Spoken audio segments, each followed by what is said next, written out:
자, 다음은 교류에서 쓰여있는 측정기랑 코일의 역할에 대해서 수업 시간에 했던 거 한번 정리해 보도록 하겠습니다. 여기서 핵심은 사실 어떤 거였냐면 이게 핵심이었어요. 그 아이디어는 자, 이제 전화를 신호를 걸어요. 그래서 신호를 주면 기지국에서 교환과 쭉쭉쭉 거쳐서 이제 상대방, 만약에 이제 A라는 사람이 B라는 사람한테 걸었어요. 그러면 B라는 사람이 있는 곳에 전자기파가 이렇게 쭉 가게 될 건데, 신호가 가게 될 건데, 사실 B라는 사람 말고 C, D, E 굉장히 많은 사람이 근처에 있을 건데 이 사람 폰만 울리거든요. 그러니까 특정한 진동수를, 그러니까 특정한 핸드폰한테만 신호가 가게 해줘야 되는 거예요. 그래서 내가 전화를 건 사람한테만 반응하기 위해서는 어떤 물리적 성질을 이용했을까에 대해서 공부를 했었습니다.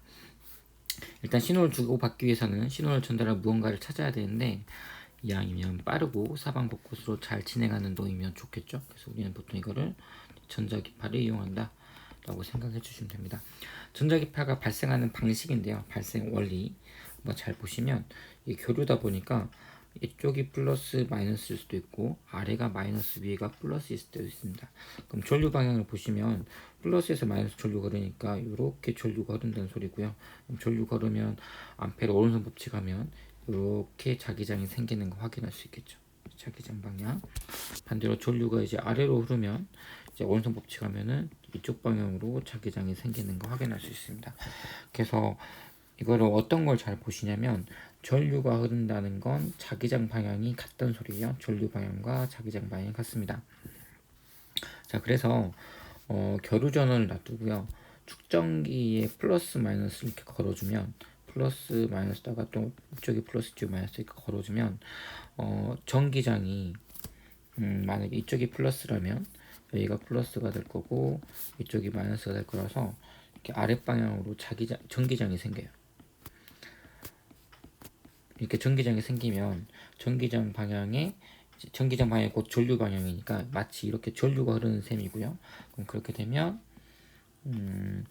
오른손 법칙 생각하면 이런 식으로 이렇게 이쪽 방향으로 자기장이 생기는 거 확인할 수 있습니다. 자, 그런데 그대로 나서 이제 마이너스 플러스 방향을 이렇게 바꿔버리면 전류 방향도 반대로 될 거고요. 자기장 방향이 이렇게 반대로 될 거고, 자기장 방향이 반대로 되면 이제 전기장 방향이 반대가 되면, 제가 방금 자기장 했네요. 전기장 방향이 이렇게 반대로 되면, 전기장 방향이 그러면 자기장 방향도 이렇게 다시 반대로 바뀌겠죠. 그래서 어떤 특징이 있냐면, 전기장이 변하면 자기장이 생겨요. 근데 그 자기장이 크기가 또 변해버리면 다시 전기장을 생성해요. 그래서 서로가 서로를 만들어낸다라고 생각하시면 돼요. 그래서 전기장이 이렇게 점점 커졌다가 점점 작아지는 상황이 펼쳐지면 그에 따라서 자기장도 점점 커졌다가 점점 작아지는 이런 상황이 펼쳐진다. 그래서 전기장이 자기장을 만들어내고 자기장이 다시 전기장을 만들기 때문에 따로 매질이 필요 없이 전기장이 곧 자기장 만들어내고 자기장이 곧 만들어지면서 이런 전자기파가 만들어진다라고 생각해 주시면 좋을 것 같습니다. 여기서 한번 수업 시간에 강조했던 것 중에 하나가 전자기파 방향을 찾는 거였어요. 전자기파 방향은 오른손 법칙인데 어떤 식으로 생각해 주시면 되냐면, 내 손가락을 어떻게 하냐면 이 손가락 방향을 전기장 방향을 향하게 해요. 전기장 방향을 그래서 위로 향하게 합니다. 위를 향하게 한 상태에서 자기장 방향으로 주먹을 쥐어요. 그럼 그때 엄지 방향이 곧 진행 방향이 됩니다. 이렇게 꼭 확인해 주세요.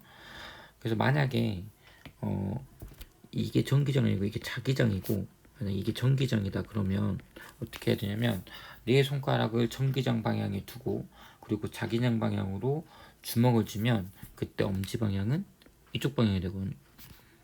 그래서 이때는 이쪽이 전자기파 진행 방향이 된다.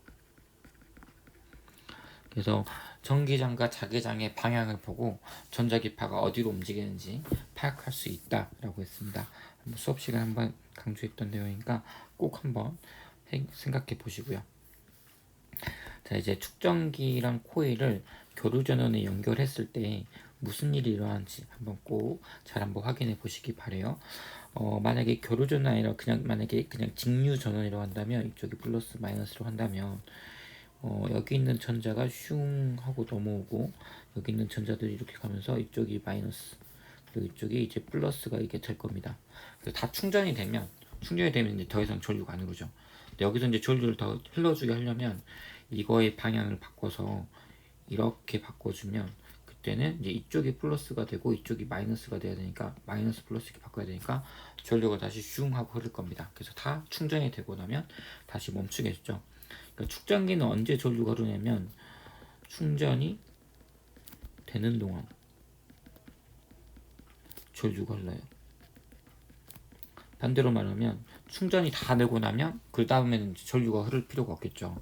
그래서 축전기 같은 경우에는 어떤 상황이냐면, 축전기 같은 경우에는 연결을 딱 하고 나면 초반에는 잘 흐르다가 나중에 안 흘러요. 충전이 다 되고 나면.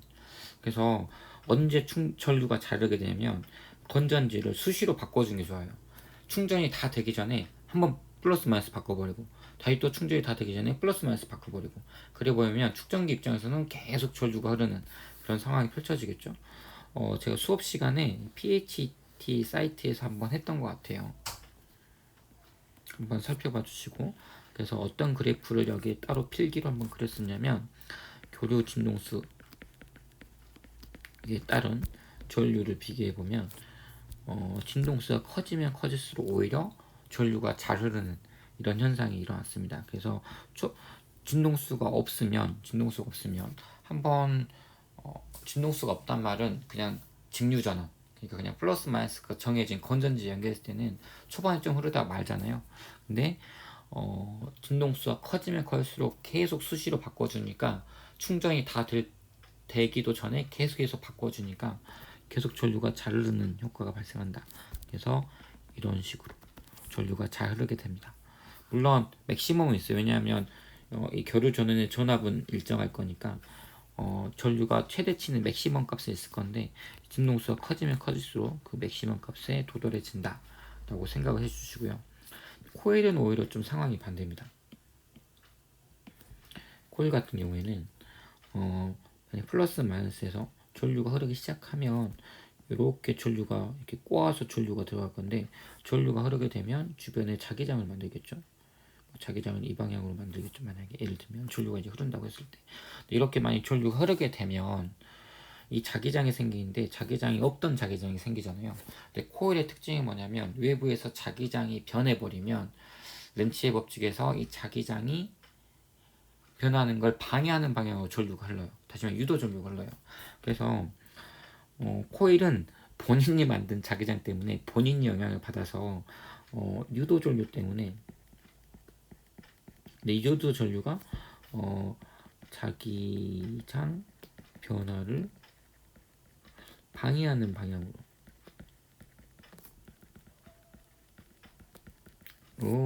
이제 생기는 거죠. 그래서 어떻게 생각을 하시면 되냐면, 오히려 코일이 있을 때는 이게 건전지가 있을 때 원래 스위치가 열어놨다가 하면 닫는 순간, 그 순간에는 유도전류가 자기장이 갑자기 생기기 시작하니까 유도전류가 나타나고, 이 유도전류 때문에 전류가 흐르는 걸 방해하게 돼요. 그래서 얘 같은 경우에는 오히려 초반에는 잘 안 흐르고요, 나중에 잘 흘러요. 그러니까 축전기 같은 경우에는 만약에 이게 직렬 연결이면 스위치 이렇게 닫으면 초반에는 겁나 잘 흐르는데 나중에 안 흘러버려요. 시간에 따른 전류를 보면 초반에는 전류가 잘 흐르다가 충전이 다 되면 그때도 전류가 안 흘러요. 그래서 얘는 어떤 경우냐면, 전류를 초반에 자꾸 전원 장치를 바꿔주면, 그러니까 시간이 매우 짧게 계속해서 플러스 마이너스 바꿔주면 전류가 굉장히 잘 흐르는 구간만 남게 되겠죠. 하지만 코일은 반대예요. 코일은 시간에 따른 전류를 보면, 얘가 만약에 직렬 연결했을 때 빨간색으로 닿는 순간에는 유도 전류가 발생해서 전류가 잘 안 흘러요. 근데 오히려 얘는 나중에 잘 흘러요. 그래서 얘는 이런 식으로 전류가 생깁니다. 시간에 따른. 그래서 얘 같은 경우에는 초반에, 그러니까 플러스 마이너스를 너무 자주 바꿔주면 오히려 전류가 안 흐르게 되고요. 한번 바꿔주고 나서 시간이 많이 흐를 동안 계속 안 바꾸고 냅두면 오히려 그때도 전류가 잘 흘러요. 그래서 수업 시간에 그때 필기를 어떤 식으로 했냐면, 교류 진동수 같은 경우에 얘는 오히려 빨리빨리 바꿔주면 계속해서 유도 전류가 전류 흐르는 걸 방해하기 때문에 교류 진동수가 크면 클수록 더 전류가 안 흐르고요. 안 흐를 자주 안 바꿔줄 때, 다시 말해 진동수가 작을 때 오히려 전류가 잘 흐릅니다. 그래서 이런 그래프가 돼요. 그래서 이렇게 오히려 이렇게 진동수가 적을 때 더 전류가 잘 흐른다 라고 생각해 주시면 좋을 것 같습니다. 그래서 그래프가 정확히 모양이 반대예요. 그래서 코일일 때는 오히려 진동수가 작을수록 좋고요. 축전기일 때는 진동수가 더 클수록 전류가 잘 흐른다 라고 생각해 주시면 됩니다. 그래서 이 두 개를 동시에 이렇게 연결해 버리면 저항은 기본적으로 있을 거고, 축전기랑 축전기 이거 코일이죠. 코일과 축전기를 동시에 연결해 버리면 얘는 진동수가 잠시만요. 얘는 진동수가 크면 좋아요. 진동수 클수록 좋아해. 또 전류가 잘 흘러요. 하지만 코일은 진동수가 작을수록 전류가 잘 흘러요. 그러다 보니 진동수가 너무 크면 코일 때문에 전류가 안 흐르고, 진동수가 너무 작으면 축전기 때문에 전류가 잘 안 흘러요. 그래서 적당한 어느 시점이 나타나요. 그래서 그 적당한 전류가 최대치가 되는 이거를 우리는 고유 진동수라고 부른다. 그래서 이 고유 진동수는 이 코일과 축전기를 직렬 연결했을 때 나타나는 특징이다 라고 생각해 주시면 좋을 것 같습니다. 아까 우리가 그렸던 이 그래프 두 개를 합쳐 놓은 게 여기 이렇게 있네요. 그렇게도 생각해 보시면 좋을 것 같고요. 그래서 이 고유 진동수에서 전류가 특히 잘 흐른답니다.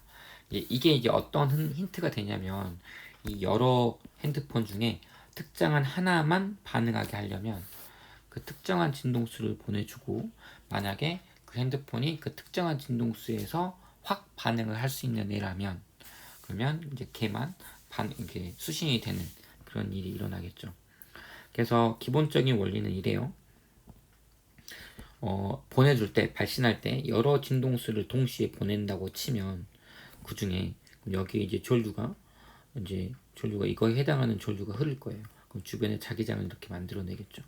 이 자기장이 F1으로 떠는 자기장도 있을 거고, F0로 떠는 애도 있을 거고, F2로 떠는 애도 있을 거예요. 근데 이 코일이 지금 여기 두 번째를 보시면 코일과 축전기가 있으니까 얘네 입장에서는 나한테 제일 맞는 진동수가 존재해요. 방금 말한 이런 고유 진동수를 갖고 있어요. 그래서 이렇게 여러 진동수가 있을 때 그 중에 특정 진동수에서만 전류가 잘 흐르는 현상이 나타나요.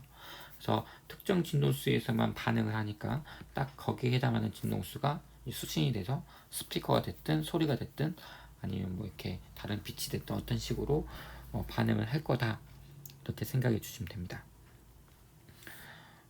그래서 이제 이런 식으로 특정한 핸드폰만 수신을 하게 되고요.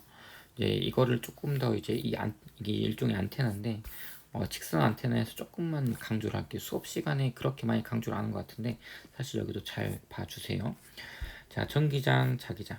그러니까 전기장이 꿀렁꿀렁 위아래로 이렇게 움직이고요.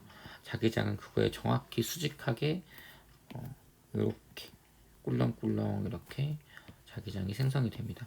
여기서 자기장 방향을 보면, 전자기파 방향을 보면 전기장이 윗방향, 다시 전기장이 윗방향이고 자기장이 이쪽 방향이니까 네 손가락이 전기장, 그리고 자기장 방향으로 주먹을 쥐면 그때 오른손이 이쪽 방향을 가리키죠. 여기가 전자기파 방향이다. 각 한번 복습한 거예요. 자, 그래서 여기에 직선 안테나가 있어요. 직선 안테나가 이렇게 있다고 치면 그때 전기장이 여기를 이제 통과합니다. 그래서 전기장 위를 향하면 전기장 위를 향한다는 건 아래가 플러스고 위가 마이너스라는 소리겠죠. 그럼 전자가 어느 방향으로 움직일까요? 전자는 플러스를 좋아하니까 이렇게 아래 방향으로 전자가 움직이는. 그래서 전기장이 안테나를 통과하면 그거에 맞춰서 전자가 위아래로 움직이는데 이 전기장 방향과 전자의 이동 방향이 정확히 반대다. 이것도 꼭 알아두세요. 전기장 방향과 자기장이 받는 힘은 서로 반대 방향이다. 이렇게 꼭 알아주면 좋을 것 같습니다. 왜냐하면 전기장 방향은 플러스에서 마이너스 방향인데 전자는 플러스를 더 좋아하니까 오히려 반대 방향으로 힘을 받는다 라고 생각을 해주시면 돼요. 자, 근데 주의할 게 뭐냐면 이것 좀 주의하셔야 돼요. 만약에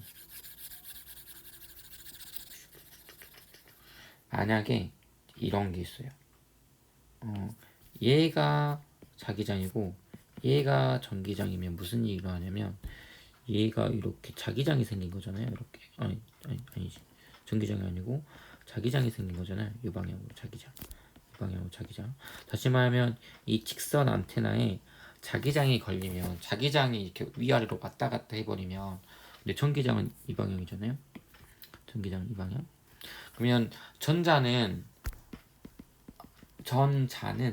전기잖아요. 전기를 띠는 물질이죠. 그러니까 전자는 전기장에 반응을 하지 자기장에 반응하진 않아요. 자, 그래서 전자는 전기장에 반응하기 때문에 전기장이 움직이는 방향과 이 직선 안테나의 방향이 일치할 때 힘을 받아요. 그래서 이 경우는 전자가 지금 직선이 이렇게 있는데 자기장이 윗방향이면 얘는 힘 받을 곳이 없어요. 그러니까 자기장이 지금 어느 방향이냐면 이때 이쪽 방향으로 전기장이 생기잖아요. 만약에 자기장이 이렇게 윗방향으로 자기장이 생기면 그러니까 자기장이 위아래 방향이면 전자는 그 자기장에 의해서 영향을 받지 않고 전기장에 의해서 영향을 받으니까 전자가 받는 힘이 이 방향이 돼요.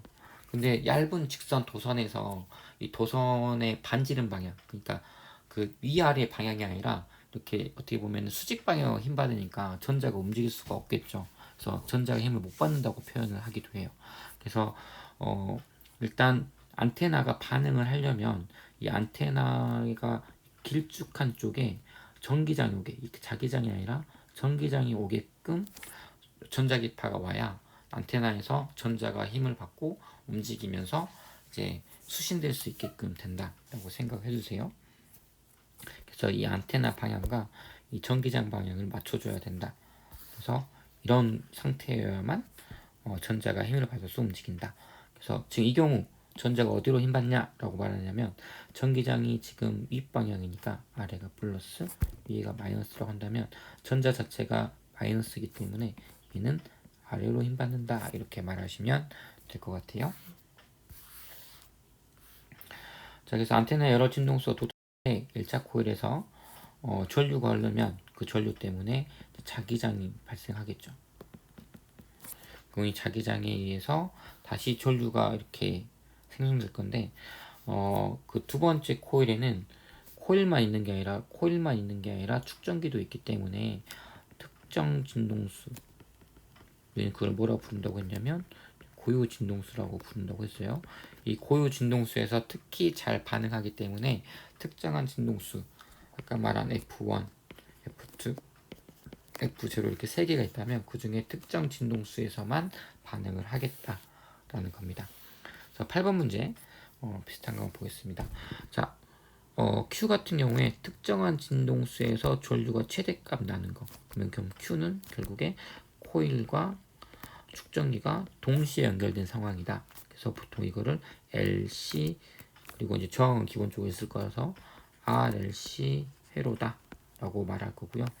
P 같은 경우에는 진동수가 크면 오히려 전류가 안 흘러요. 오히려 진동수가 작으면 전류가 잘 흐르네. 어떤지 기억나시나요? 그러니까 자주 바꿔주면 오히려 안 좋아. 자주 바꿔주면 유도전류가 생기니까 방해하는 게 더 크다고 했죠. 그래서 지금 이 P 상황은 코일과 연결한 상황입니다. 코일과 연결. 자, 그래서 여기서 보시면 하나만 연결한 얘가 이제 코일이라고 예상할 수 있고요. 그럼 얘가 코일. 그럼 얘가 축전기구나. 이렇게 예상할 수 있겠습니다. 그래서 이 Q는 B에 연결한 게 아니라 A에 연결한 상황이고요. X는 코일 맞습니다. S를 A에 연결한 이렇게 연결한 상태에서 진동수가 F일 때 전압의 최대값은 X와 이거는 수업 시간에 안 한 내용이거든. 이거는 안 하시고 그냥 넘어가셔도 됩니다. 만든 거는 여기서는 니은 하나다 라고 생각해 주시면 될 것 같아요. 그래서 핵심은 뭐냐면 코일과 축전기 동시 혹은 축전기만 연결했을 때 진동수에 따라서 전류가 언제 크고 언제 작은지 이런 것들을 잘 구분하는, 다시 말하면 이 그래프를 좀 잘 기억해서 문제를 접근해 보시면 좋을 것 같네요. 이번 달은 시험 문제 이렇게 문제가 출제가 됐어요. 거의 15.4점에 해당하는 문제니까 잘 공부하셔서 좋은 성적 받길 바랍니다.